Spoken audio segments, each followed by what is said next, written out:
Well, hey, everybody. Welcome back from lunch. Yay, Chick-fil-A, right? Don't fall asleep on me, because that's when people fall asleep. It's right after lunch, the session after lunch, especially in an interior room. But I think our speaker is definitely going to capture your attention. My name is Dr. Natasha Ganem. I'm founder and director of Lion Leadership. We are a room sponsor, so I get time to tell you a little bit about Lion Leadership before I hand it over to the speaker of the hour. But Lion Leadership is an agency of coaches, consultants, and speakers dedicated to making work awesome for everybody. We have two signature coaching programs. One is for a mid-level professional who wants to lead better, manage better, and build a stronger team. And another one is for company owners, founder owners, who have sustained rapid growth and they foresee more rapid growth coming. We also offer a variety of services like in-house, off-site, and virtual retreats. So we do team building workshops, morale boosting, speaking engagements, management seminars, leadership seminars, and the like. More than anything else, we are coaches and we're here to coach. Chad earlier talked about holding yourself accountable, and Rain talked about holding yourself accountable to leveling up your life, and that's what coaches do. So if you're curious about any of that, I have cards up here, and I invite you to come grab one. So I have a bio I'm going to read for Brad before I turn over the microphone. All right, Brad Akins is president and owner of Akins Ford, Dodge, Chrysler, Jeep, Ram in Winder, Georgia. He's a graduate of Winder Barrow High School, class of 1984. Brad has worked for Akins since he was 8 years old, working in the service department after school. During the summers, he worked in all departments, and after graduating from high school, he began working full-time in June of 1984 at the age of 17. The next 6 years enabled him to work and learn every department in the dealership. He became a dealer principal for Akins in 1990 at the age of 23 after the untimely death of his father, Harold Akins, from leukemia. Through Brad's leadership, Akins is currently employs over 350 staff members and is one of the largest volume multi-franchise dealerships in the state. Akins service, accessory, and collision departments combined work on over 90,000 vehicles in a calendar year. These departments are equipped to handle repairs and modifications of all makes and model cars, trucks, and most medium heavy-duty vehicles, including school buses, dump trucks, trailers, motorhomes, etc. Akins sales department sells over 12,000 new and used vehicles annually, and was in the top 10 nationally in Ford sales for the last 3 years. Is that right? Yeah. In 2017, Brad was one of the 5 dealers inducted into the inaugural class of the Ford Motor Company Hall of Fame. So welcome to the podium, Brad Akins.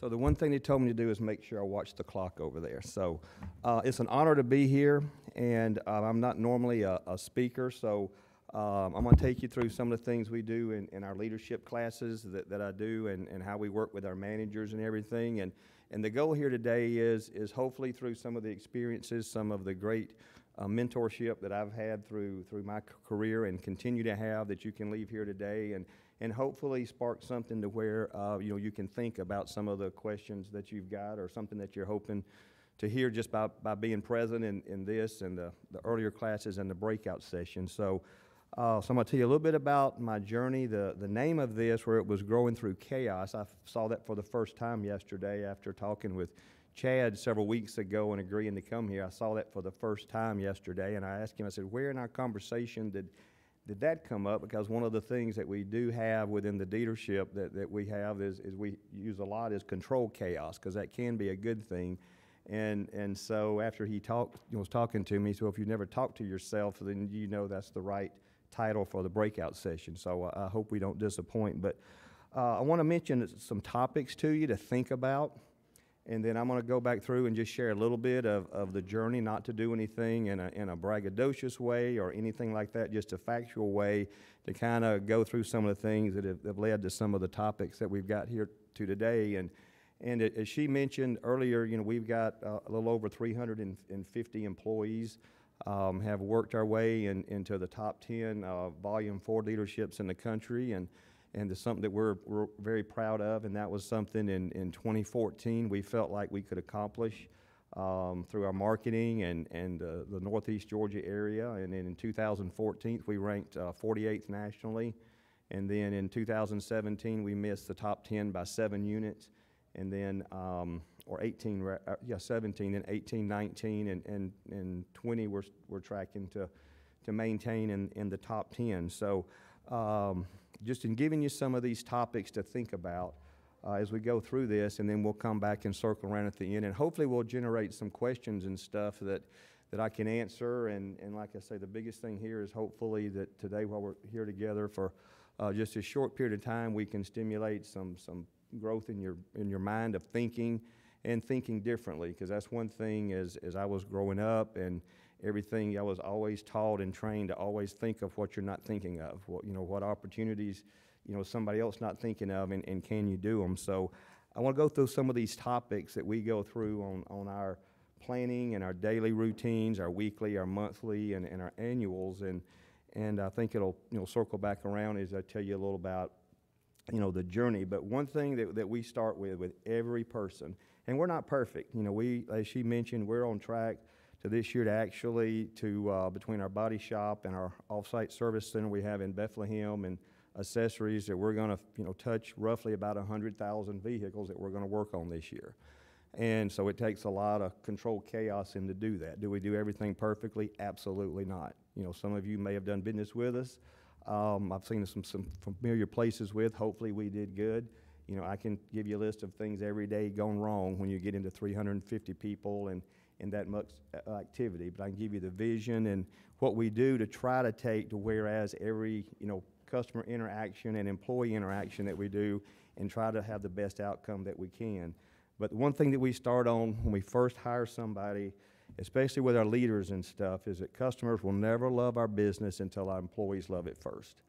And that's where we start at on everything that we do, that we try to bring in the culture of what we do, that we have there.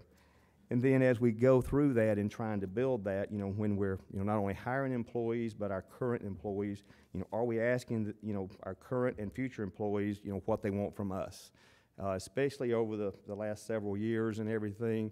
It's not what we can give our employees that we think they want. It's more important than ever to understand, because I call them generational collisions. I've got somebody that's 60 years old.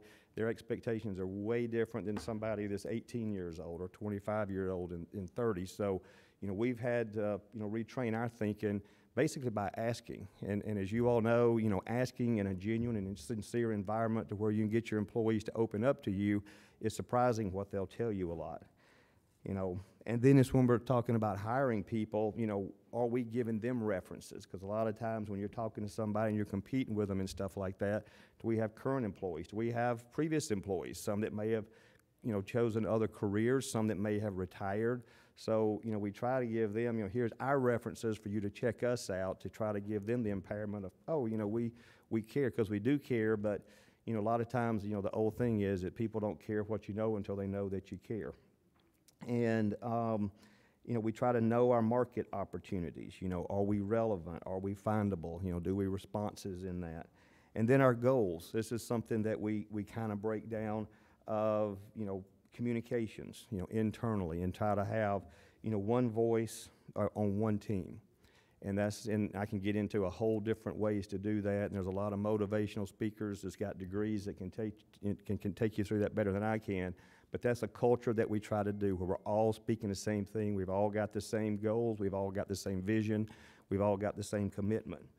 And then, on one of the goals, we have to be able to survive the storm, whatever that storm may be. If you all the last year and a half with COVID, irregardless of what business you're in, it's been disrupted in some way or multiple ways. So we always look at on our goals, can we survive the storm? Can we recognize the storm, and can we always survive it? Do we set expectations and attainable goals for our employees? We try to create a no excuses and no explanations, only solutions. Make sure employees, they know their role. Do they know their role and the importance of their role, no matter, just like the people cleaning the facilities. That's a big impression of trying to get those people to know that, they're important, just like the one that may get more recognition. And then also, pursue success relentlessly. So any decision we make, in there is based on trying to pursue success. And then when we get into a vision that we wrote a few years ago, and we Googled it to try to make sure we just hadn't read so many and copied it, we ended up to pursue greatness in a way that causes each person, employee, to surpass their own expectations. And then our mission is to be a destination of character, knowledge, and integrity, committing to seeking excellence from everyone every day. And that's the culture that we try to do every day in doing that. And then the other part, as I go through, with our management training and stuff, is just as I do myself, and I got told this years ago from somebody I was very thankful to be a mentor, after my dad passed away, they told me, have I written my job description? And so many times with a lot of small companies that we deal with, because that's a large core of our business, and I find, owners and leaders really have never written out their job description to hold themselves accountable, because so many small businesses want to be run and managed real well, but the person actually running it in a small business, and a lot of times the owner, they haven't written out their job description. So that was some really good advice I got given early on after my dad passed away, was to make sure that I always maintained and updated my job description, and either if I couldn't hold myself accountable, get somebody else to help me hold accountable to it. And that's been something that I've found has been very successful in helping us to manage our people and our workforce. And and then failure is something that always happens. Failure is not an end, is part of the journey to success. And y'all have heard that a lot, but and the chaos in this, taking you back, like she had mentioned, I grew up in the car business. From the time I was 8, I was told I started contributing when I was 12, and worked in service. And so fortunately, by the time I was 23, I did attend UGA for 4 days, and my high school sweetheart broke up with me, and I quit college and went to work full time. But fortunately, so anybody asked me about attending Georgia, I just tell them for a short time, but I didn't graduate, but it was 4 days. And in that, though, fortunately, over those next five and a half years, my dad got diagnosed with leukemia in March of '89, and then he passed away in February of '90. And one of the greatest things that he left me was a business that we had just moved in our new facility. He left me opportunity, but he left me with a business that was high on debt, low on cash, and estate planning that was a complete mess. The thing that it helped me do is it helped me figure out how to get through failure, and on that, in failure not being an option. So I had opportunity, which I was thankful for. But of those of you all that went through '08 and various things, some of your best lessons come to the point where you feel like there's no way out, and how am I going to make it? But you do somehow do it. And one of the things that we go off on making decisions that I do myself, and again, this was some really good mentorship, because a lot of times in leadership and owning your own business, we don't know how to, which decision do we make? And a lot of times there's multiple ones, and in my own experience, your hardest decision that you have to make, whatever the hardest decision is, generally that's the right one. And I see so many small businesses and stuff fail, not because the leaders and the owners don't know what to do, but they don't force themselves to make the wrong decision. But from growing up in the business, again, I won't take you through the boredom of all the different departments that I worked in, but I was real fortunate to do that. From service to working on cars, painting cars. There was a time I could rebuild your transmission, but those days have long gone by, and you raise the hood up on them now, and I put them down because they've got so complex and all there. But I did take over at 23. We had approximately 90 employees at the time, and for those of y'all that were in that time of '89 and '90, there were a lot of economic circumstances, and so that December I got faced with my first downsizing. Because things just didn't work out. So over between Christmas and New Year's of '90, we went from 91 employees down to 72. And because sometimes to grow, you've got to make yourself smaller. Because it took me a while to learn that just because you grow in revenue doesn't mean you grow in profitability and sustainability. And then moving on a few years from that. From 1990, then I was one of those that, had some success in this, and then was one of those that, thought I could do a lot of other things successfully. So in '94, I took a venture into NASCAR and motorsports and had a NASCAR team for 12 years. And that was going to be me getting out of the car business and everything. And then, I got out of that and, narrowed down my focus into automotive. But through growing up in a family business, I was one of those that loved it, but was also the part I was tired about hearing, my dad's, oh, I remember your dad, I knew him. So my part was to get something established and get out of Dodge. And of course, that didn't, I was in it at a good time, and I got out of it at a good time, I've told people, because it's in complete disarray now. But, the thing that I learned was people. And, I was in one of the breakout sessions earlier and stuff, and they talked about businesses, being a church. And our fundamental value is, we're in the people business. We're not in the car business. And how do we grow and develop people? How do we communicate with them? How do we take and build relationships with our employees so our employees can build relationships with our customers in our community? And, from in 04, narrowing down the focus on the automotive, and I was one of those, like several, in 01, after 9/11, interest rates got cheap, money got easy, and so I took a venture into the commercial real estate development part, and then got stuck in that in 08, and was one of those that was like, how are we going to get out of this? Can we make it? And so, I tell everybody I've been broke twice. I'm just, hopefully there's not a third time in that. So I've narrowed down the focus from that and learned that just because you can do one thing really good doesn't mean that you can do two. Does that mean you don't diversify? No, but it means if you can stick to your core value, and then if you branch outside your own business, and this was some advice I didn't listen to, if you branch outside your core business that's sustainable, can you afford to lose what you're investing somewhere else, yes or no, and then are you willing to? And, if they're not yes in that, then don't do it. And that's something that, since 08, a lot of us are more disciplined now than we've ever been, so we can weather those storms. And that goes back to, our goals of surviving the storm. Fortunately, we wrote those after 08, and we thought we could survive the storm, but we couldn't do that. So, we've grown a lot. As far as our employees, that's one thing that we get asked, and I don't know if any of you all here have all the employees that you need, can find good workers, how do you retain them and stuff. And we're in the same boat, but we have over the last year taken some different approaches, and which one of it came from, and our whole business philosophy is we kind of check. And this has been really good for us, to whereas we're always looking forward 2 months, 6 months, 12 months, 24 months, and then we skip to 5 years. What are we going to look like 5 years from now? We skipped years 3 and 4 because years 1 and 2 always fill those voids when we're going forward.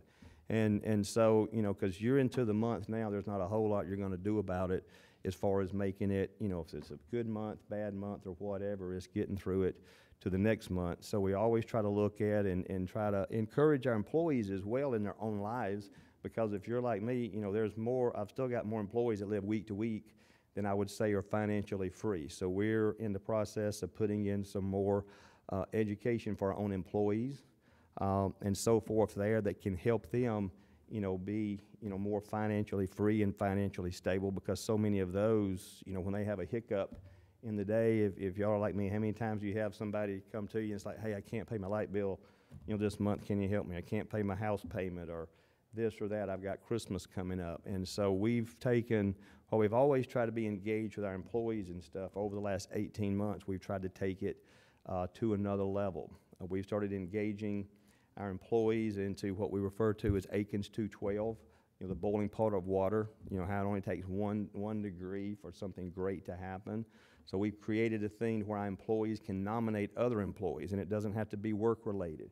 It could be person-related. It could be somebody that rescued a dog. It could be somebody that helped somebody, on the side of the road that we had, earlier this year. They noticed a car on the side of the road with the flashers, and I ended up being somebody that was having some medical issues and stuff on it, and had been there for about 20 minutes, and nobody had stopped. So that was like a really big deal for one of our employees. So we found that just a little bit of recognition, not, hey, good job or something, but trying to narrow it down to give it a little bit of formal recognition has been really successful. But going back to the journey the leadership, what we've been through, is of the chaos part of it, is that's been something that we always try to take and what we refer to as live in the gray. Because we found when you get if you get good people and kind of teach them, when you put in policies and procedures and stuff, then they come up something, and here's a circumstance that it doesn't meet.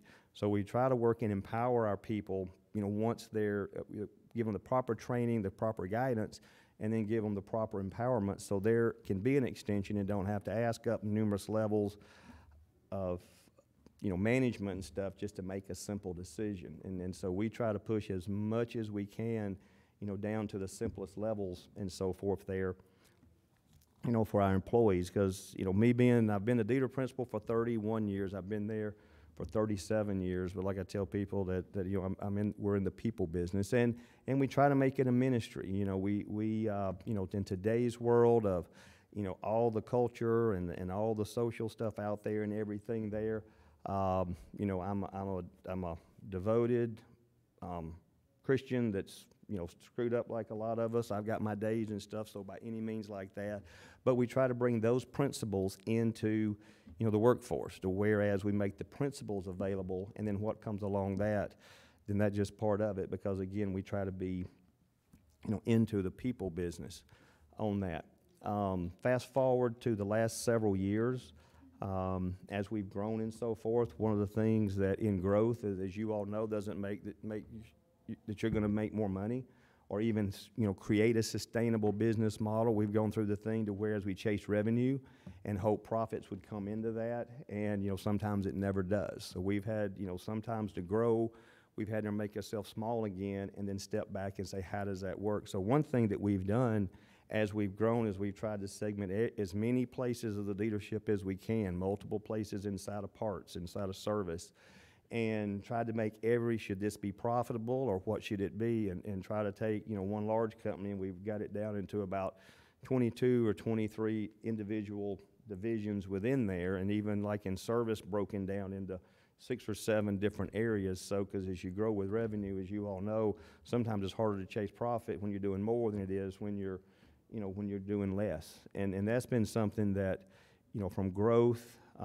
it can be a blessing or it can be a curse, because most of the time, revenue growth, in a lot of cases you have profitability can be reduced some till you grow to that next level.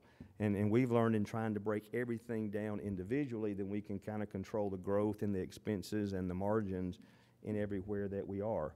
And we don't have a general manager. I'm the general manager, but I try to have a lot of little general managers. And as I mentioned earlier, one of the best advice that I ever got was writing out my job description and evolving my job description. And so I try to take on my own and engaging, some of the leaders that I've got that, I tell them, don't just be honest with me, be completely honest with me. And create a culture to whereas if you say something that people aren't going to like, but it's something that they need to be heard in a respectful way, from every area. We've created an advisory committee within the dealership. We've got one on benefits, to where we've got single moms, single dads, people in their 60s, married with children, married with not children. So we've tried to do a diverse growth of that as benefits and time off over the last several years have grown. And if y'all are like me, the time part is now in a lot of people exceeding what they make. They'll go somewhere else to work for less money than what they do now. So through engagement with our employees and stuff, we're trying to look at our schedules on some 4-day work weeks. When you're in a retail business, that's hard to do. And then have the coverage of that. And it's been surprising. We've been engaging our employees, and it's like, okay, if we can do that, what is it worth to you? And it's amazing how many of them will tell you, well, if I can have this much time off and work this, then I'd probably be willing to work for this. So what we're finding, not all the time, you got some of them that's like, I want to work less but make more. That's usually what you get, unless your employees are different than me. But that's what, we're working on as well. So trying to be diverse, trying to be creative. And when you get into the chaos part of it, as he mentioned, because that stuff, yesterday it kind of threw me for a loop. But in reality, that's what we do. You know, when you've got a service drive, you know, and, you know, when you're, you know, bringing, you know, in sometimes, you know, 2,000 plus vehicles a week, you know, through service and stuff like that. I mean, some of it is controlled chaos, as we call it, and we use that word a lot. We've got the policies, we've got the procedures, but we give leeway to a lot of gray. And so many people, it's hard to embrace empowerment when you give them empowerment because they're still, you know, they're still scared to use it.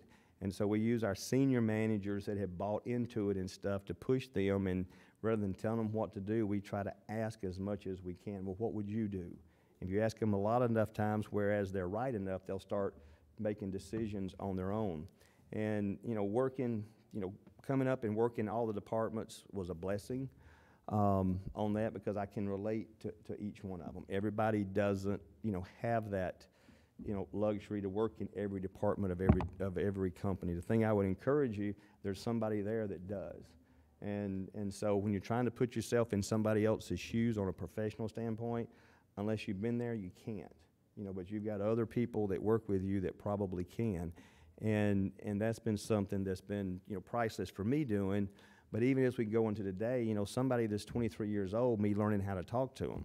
And, you know, I've you know, mentioned to some of those before, it's like we just need to sit down behind a desk and text to each other while we're across there, and we can get along fine. And that's the truth in some areas, because there's this, you know, I call it social dysfunction of a younger generation. They call it, you just don't know how to talk to me on my terms. And so that's a learning curve as well. But so many, you know, when you talk to people and ask them questions and try to engage back to it, and that's the biggest thing that we've thought we did a good job of, you know, up until recently, but that's something that we've had to up our game on and are still learning that, of how do we do that. So when we're hiring people, you know, we want to ask them, what are you expecting for us? And a lot of those interviews, you'll find that you can't meet their expectations. There's somebody you want to hire, but you just can't meet them, and you have to go on. And with the shortage of the workforce, again, we look at 12 months, you know, 6 months, 12 months, 24 months, and 60 months. You know, we've started going back into middle school. You know, how can we build relationships to people in middle schools? What can we do there? Can we take an old junk car, take the engine out of it, and take it over to the Boys and Girls Club, buy them a little bit of tools, and see if they can take it apart and put it back together again? Because so many industries, and our industry has done a poor job of letting people know the job opportunities that are in our industry. And you know, I think that's something that probably most small businesses do. If you've got a landscape company, they just see people cutting grass, but there's other other places of that. You know, if you've got a delivery company, oh well, they just got drivers. You know, and like with us, you know, we've got 60 plus administrative positions and that are good paying, because you bring the cars in to get them serviced, you sell them, somebody's got to process it out to cash contracts and do payroll and HR. So we've got over 60-something positions that pay way more than banks and stuff like that does, but we've not done a good job because in the past we've been able to hire from other dealerships. We just had to let's work our hours a little bit less than everybody else. And the thing that we're finding now, and a lot of you all are probably realizing, your future superstars aren't probably in the business that you're in. Your future employees that you want to hire and keep and retain probably in a lot of cases aren't in your industry, because if you're like me, we just keep trying to hire from our industry and they're not there. And while we've got needs of today, we're trying to go back. I don't want to be in this boat 5 years from now. I don't want to be in this boat 3 years from now. So we work high school, we work technical colleges, we work job fairs, and of trying to do a better job of not just technicians and sales and a painter.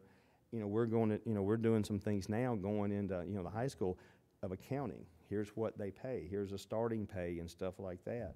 And other areas that historically we just have not done. And as I've got a lot of small business owners that we do business with that I talk to, and we meet occasionally and go through that. And it's amazing that whether if you've got 10 employees, 3 employees, or 300 employees, a lot of the challenges are very similar. When you get into the benefits, that can be all over the board based upon your size, and that's a big challenge when you get into health insurance and retirement and so forth there. And I'll tell you a little thing that we spend less money on and get more money out of that came from our employees is over the years we tried to come up with some type of not necessarily profit sharing, because profit is, do you fund depreciation, do you not? So profitability is a lot of gray when you get into what's really left over after you pay taxes, depreciation, and everything there. There's not a lot left over in a lot of cases, and so we did some on volume and had got up, and this was about 7 or 8 years ago.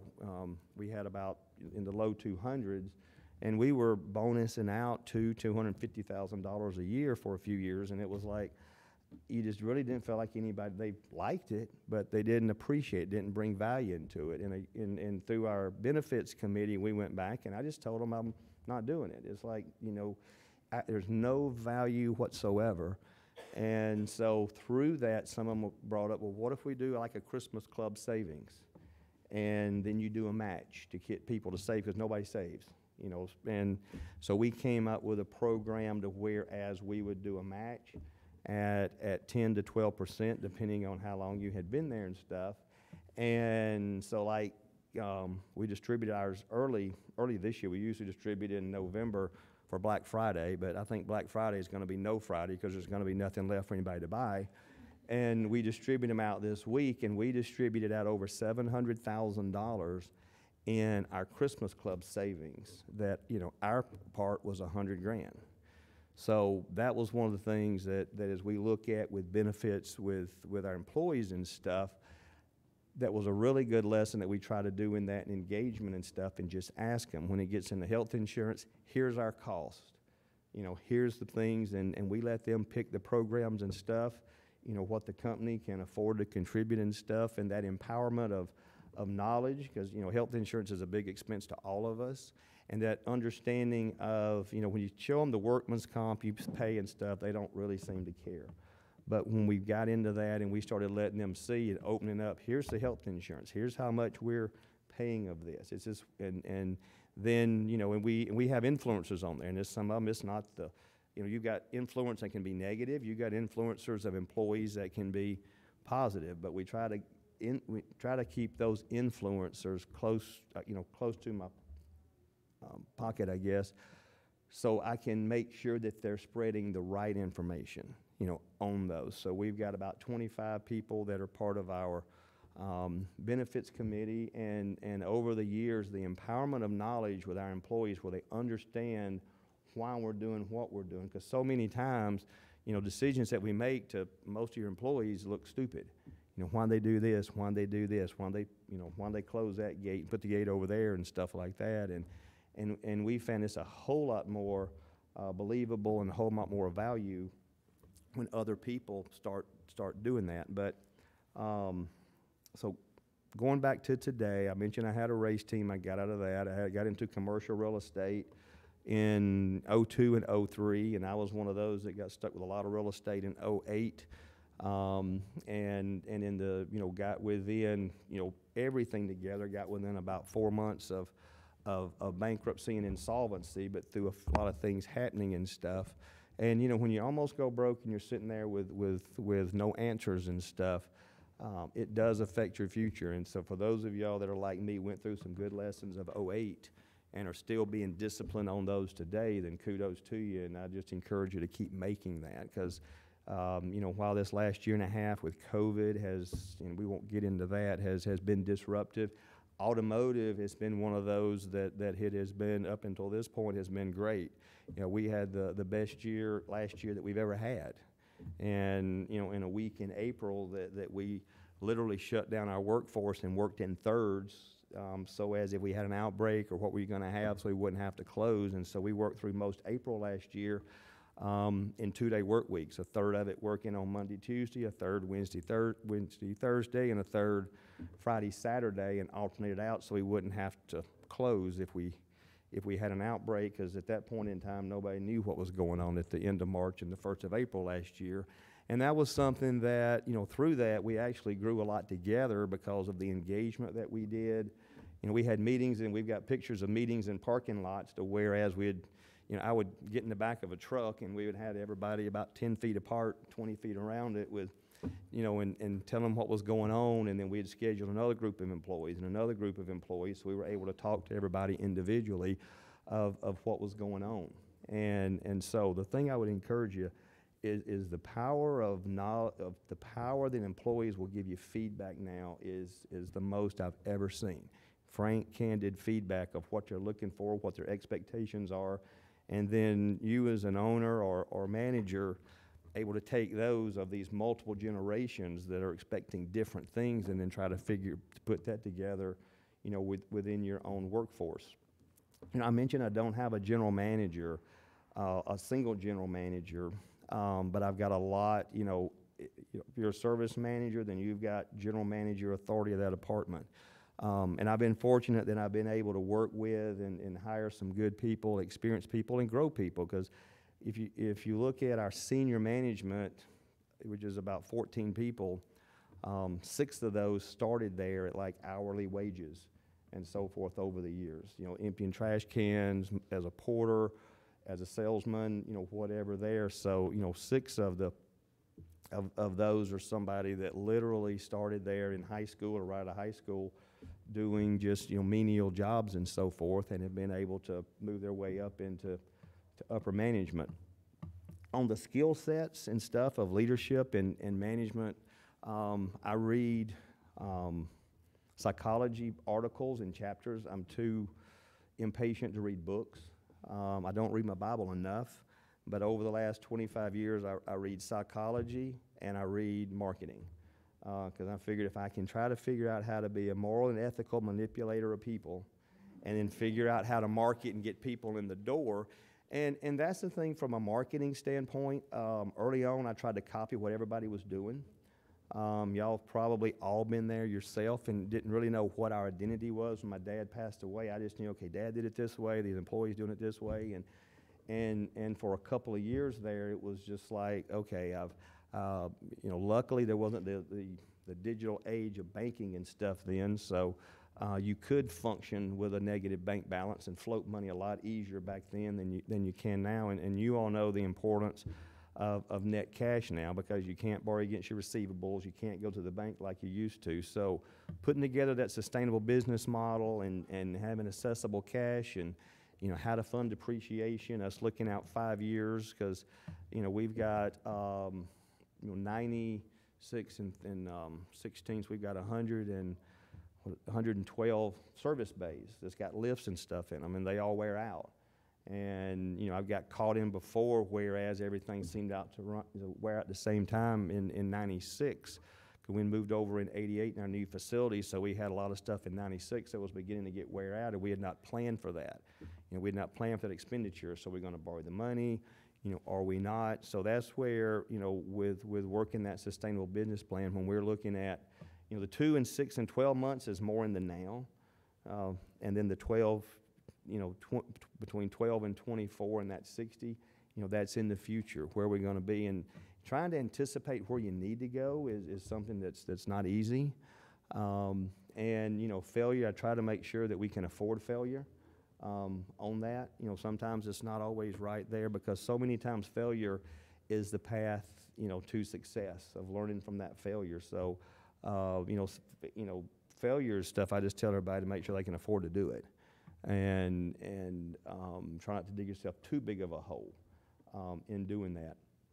With working with 350, plus employees, it's 350 different personalities. But in working with the various departments, being able to put myself in those roles and stuff like that, it's been a lot easier when you put yourself in your seat. So if you got some employees you can't put yourself in their seat, do like I do, especially younger ages and stuff like that. Find somebody that can, because understanding today's workforce in their mind is really, really hard. And when you get into the chaos, there's good chaos and there's bad chaos. There's chaos that's like nothing's working. I don't know where I'm going. I don't know what I'm going to do. And a lot of times that makes you look at really, where are you and what opportunities haven't found yet? What's everybody not doing? I used to copy ads from all over the country in the early 90s, and then I threw that away. And then you'd look on the road. I went and got a driver a few mornings and rode around the 285 and 85 in Atlanta, to see what's on the road that nobody's buying. And we found that back in those days, body companies controlled a lot of the commercial inventory out there. And so then I was like, okay, we're going to stock, and then you'd ride around dealers' lots because there was no internet back then, and you'd find that dealers didn't have it. And so we found a little niche there that, okay, we can stock bodies and dump trucks and stuff like that because we can market better to customers, we can provide financing and so forth. And so we took a whim, found that, and a few months later we had tons of dump trucks and bodies, marketed them to the truck trader back then, and trained our salespeople and stuff, and that was a big niche that we found on small businesses, what we refer to as fleetail. It's not fleet, it's not retail, it's kind of in between, and built a lot of our core business on that. And and when you get into the digital age, I'm sure most of you all have something related to internet marketing or something like that. We took in 2014 and felt like we could do more, felt like we could do better with basically everything, our employees, our marketing, and basically threw everything away. It was a big point, whereas we felt like there was more, but we didn't know how to do. So there was a lot of stuff. We took a few weeks and wrote down everything we were doing as far as our marketing, our digital, our internet, our website. And then after we got everything pretty well done, narrowed down the different analogies into one, I got the people that was involved in that back together, and it's like, everybody's doing this, but here's a blank wall over here, nobody's doing this. And it wasn't easy, and you had to get outside your thinking zone, but we completely redid every model of everything that we had. Took about 11 months to do it, from June of 14 until May of 15. Found a web provider that was not in automotive. Just everything we could think of, and then began to implement it in May of 15. And if you go back and look at our sales and our revenue and stuff there, you had some spike there, and you can see over that next 12 months that we started seeing growth we hadn't had, and it was because we chose to do it differently than what everybody was doing. Does it always work? Absolutely not, because I'd done it before, but sometimes doing things just the exact opposite of what everybody else is doing sometimes can work. And so I would encourage you to to never be afraid of doing something that make it a responsible crazy move, but don't be afraid to think out of the box. And during my day, I try to engage with our employees, and then I want to touch on this that I got told in 1989 after my dad got diagnosed with leukemia in April. We were walking through the shop one day, and we got to the end, and he said, "What did you see?" And technicians working and stuff. And he brought about this analogy, this like, hey, if you're gonna stay on the cutting edge of business, you got to figure out how to work a week every single day. And that's something that, with our employees and stuff, especially our leaders and stuff, really just this spring we started trying to really, break down what does that mean, how do you do that? And, if you're like me, there's so many things with 350 employees and annual sales, and vehicles are expensive. That's just the reality of it.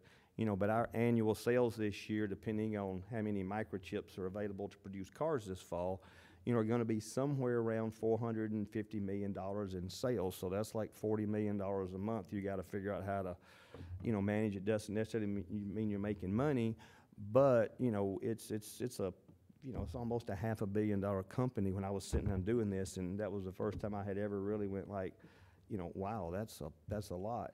But, in that, there's a lot to know.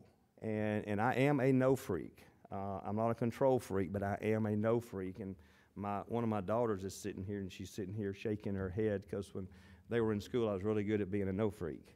And there's little bitty things you can do.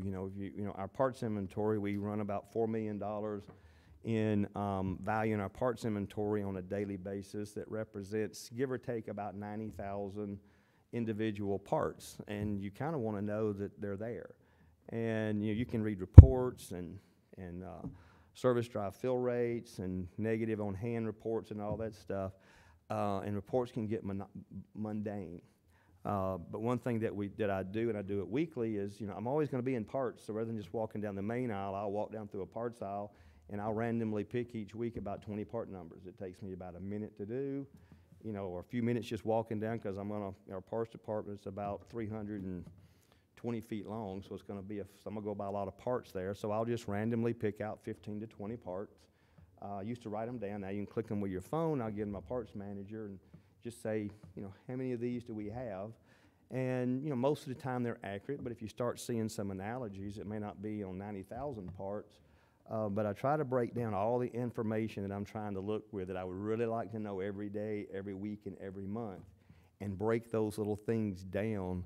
Too many things, too many dimension and stuff on there, but rather than having a stack of reports like this, I try to, break all that down to get a little bit of a piece out of that every day. So one of the mantras that we have in leadership is, what are the things that you really want to accomplish and know every single week?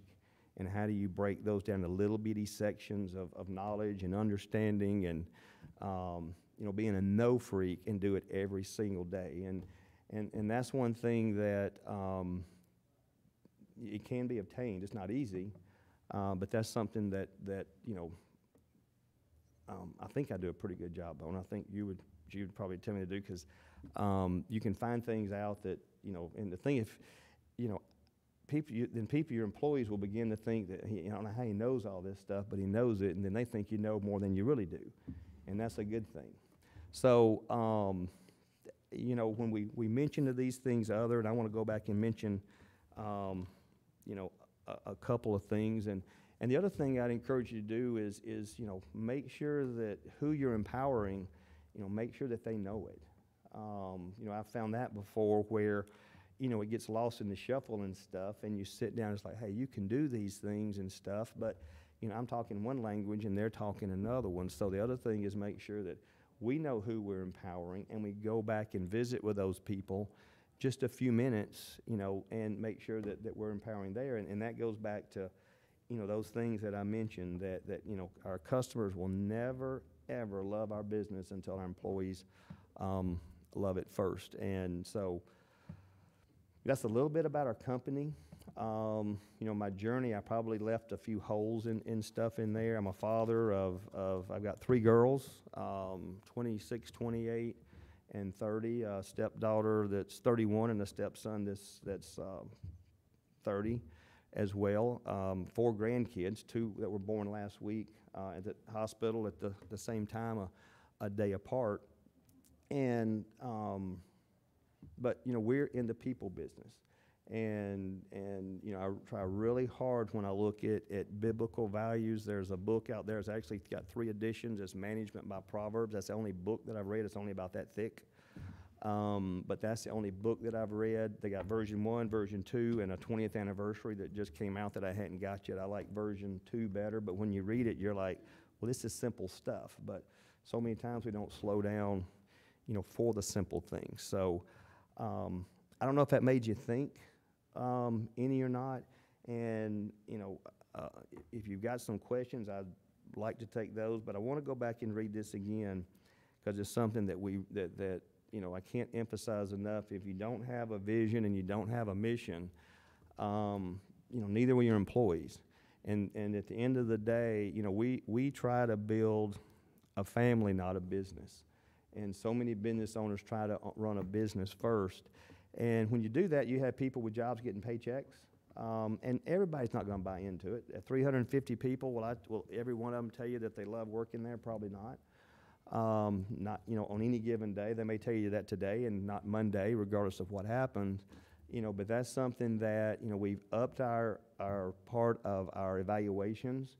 And that's one thing. Do you still, your last evaluation, you said you loved working here. Do you still love working here? Okay, if you do, then why? If you don't, then why not? And, when you ask somebody, inconsistently and know that they can come forward, when you ask the questions, do you love working here? It's eye-opening, it's enlightening. And we haven't done it enough in the past. We've done it a lot. So I felt like we had the broader scale we knew of, but you still had people just from being busy and stuff. And so through all the COVID stuff and the employee and shortage and stuff, we've gone back and revamped everything that we do. And at the end of the day, it all goes back to employees. Can we build good employees? Can we hire employees and give them a working environment and a working vision and a working mission that engages them to whereas they want to do good, they want to represent you good, and going back to our vision, to pursue greatness in a way that causes each person to surpass their own expectations. Because it's so surprising, and y'all see it too, that you hire somebody who's got all this, all this knowledge, and but they're either content where they are, or they're either impatient, they're not driven, because so many are impatient now. They want what they want. This person's been doing it for 20 years. They've been doing it for 2 months, and now they think they can do it better than them. And then you get to some that have all kinds of talent and stuff and have no ambition. And you get all those in between, and it's trying to, move the people around so they can do, and it's hard. But then being a destination of character, knowledge, and integrity, committing to seek excellence from everyone every day, and that's something that we try to keep on everybody's mind, or our leaders every day, to be thinking that, are their decisions actually doing that? So in the car business, I'm about 150 years old. Again, I've been the dealer principal there since fixing to be 32 years, and have worked there full time 37 years. So I just started young, so hopefully that made you think. Hopefully it tingled something in your mind. It's a little bit of what we do with management when we hire them, as well as, I guess you want to call it management maintenance, because they may be good today, but if you don't maintain them, they may not be good tomorrow. So that's a little bit of what we do, why we do it, and managing the 350 plus employees that we've got, and trying to have as little turnover as we can. We've gotten to the point where hiring people, we're able to show them opportunities that they have, but every business has got opportunities, no matter how big you are or how small you are. So hopefully I triggered some tingle thinking. Did I generate any questions by chance? Uh-oh. You go second. You're my daughter. Yes, ma'am?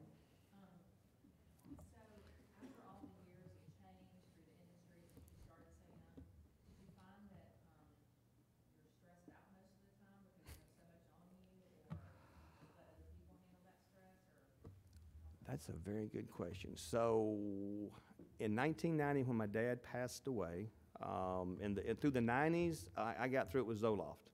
That was my best buddy. So if you get to that point, it's a good alternative. And there was for years, it's like kind of hid that. Oh, I'm weak and stuff like that. But Zoloft and counseling was good for me. And then I went on a quarterly basis with counseling, and for 8 years, until the counselor I was seeing retired, and I couldn't find anybody I liked. So I still go back to a lot of that with our employees and stuff. Don't tell them what to do.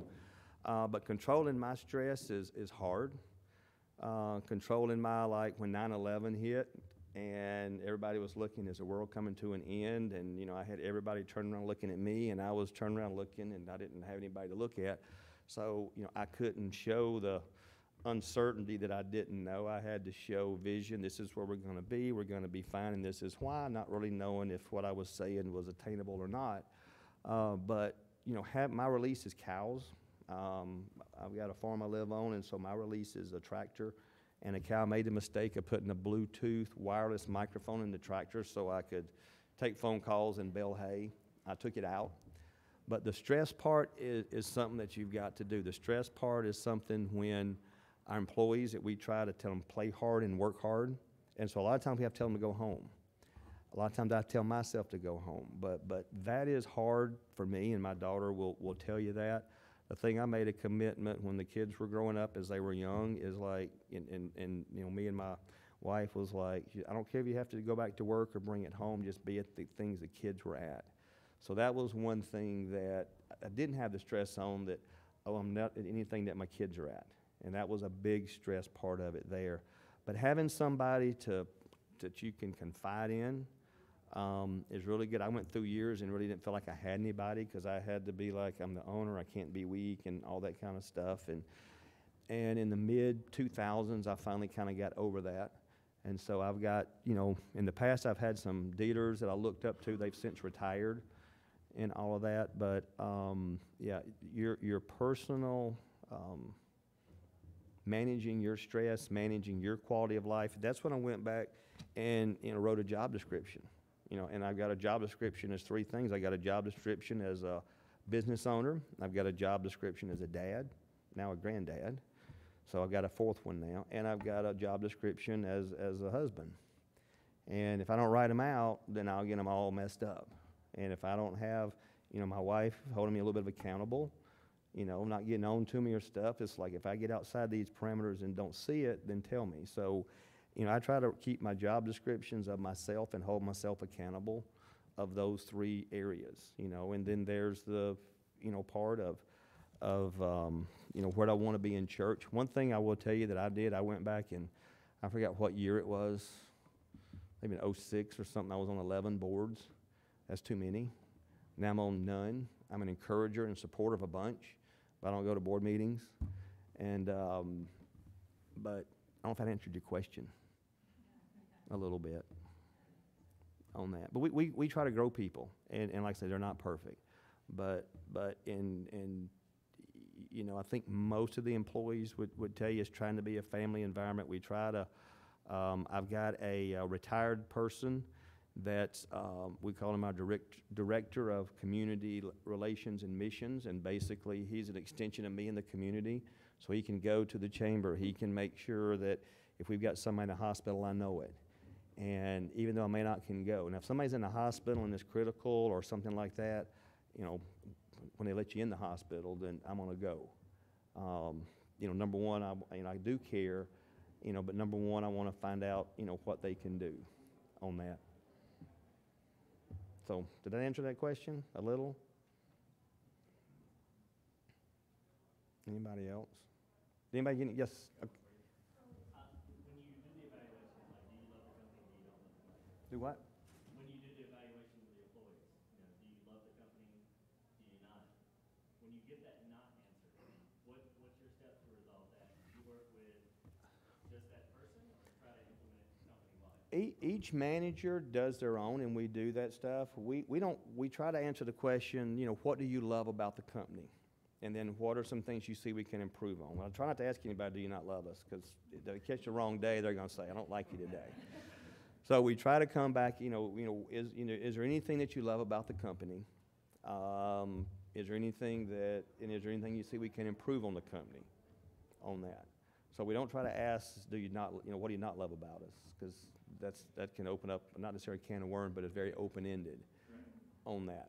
But, and that's something that just, over the last year, and especially the last 6 months, we've really tried to implement and have really just gone through our first, I guess you want to say, our new evaluation, where we're trying to ask more questions like that and stuff, not more about the opportunities you have, this is what you're doing good, but also engage more back to us in a more formal way. And then, if there's something like earth-shattering, then yeah, but then as leaderships, we're going to talk about it. What did you learn? What do you learn? Because this one may have gotten this from a few employees, but they didn't get it over here. So, when we get into those 12 or 13 key leaders, and I try to have them, whereas, those people, we can just be completely honest. Anything we talk about behind closed doors, we're not going to go hear it somewhere else. So if we need to talk, not necessarily about somebody, because we want to talk to them behind their back, but if we've got a circumstance we want to talk about, I don't want to go hear it from a dozen, from all the other employees. Did you have something that you want to ask me? Yeah. So throughout your career, how did you learn to trust yourself to make a decision, even if it wasn't the right one at the time? And how did you learn to make another decision when you made the initial wrong decision throughout all the chaotic experiences? So as your father, I never answered that, huh? So your question was, how did I learn to trust myself making decisions? Well, number one, I didn't have a choice. But I think from experience, do any of y'all ever second guess yourself on a decision in here? Does anybody ever do that? I think number one, if I've got somebody to ask, and then always look at if I'm wrong, what are the repercussions? What am I going to create on there? I do ask myself that a lot. And I didn't have that for many, many years. I didn't have that. I still don't have it sometimes. But when you get 37 years of experience and stuff like that, you know, I've kind of found myself on employees and others moving from the being mentored to mentoring, and that's been a tough thing because, you know, I still like to ask people what to do, but a lot of that's just experience and making sure that, okay, what are all the decisions and the good and bad about all of them, and sometimes which is the, and then how's it going to affect the employees? I guess 37 years, I guess. So hopefully there was a little bit something that'll tingle your brain to think on that. If there's everything you got to want to ask, feel free to call me or anything like that. And you know, I just encourage y'all, of the business that you're in or the leadership positions you're in, or whatever that is to trust your instinct, think of others, build a family within your business. And then, you know, when you get into ministry and stuff, you know, I try to separate, you know, if somebody wants to talk at work, I'll talk about it, but I try to make it, you know, where our actions and what they can see or what leads the vision of having a ministry and a family within the business and being a business of people first and product second, if that makes sense. Thank y'all. So much.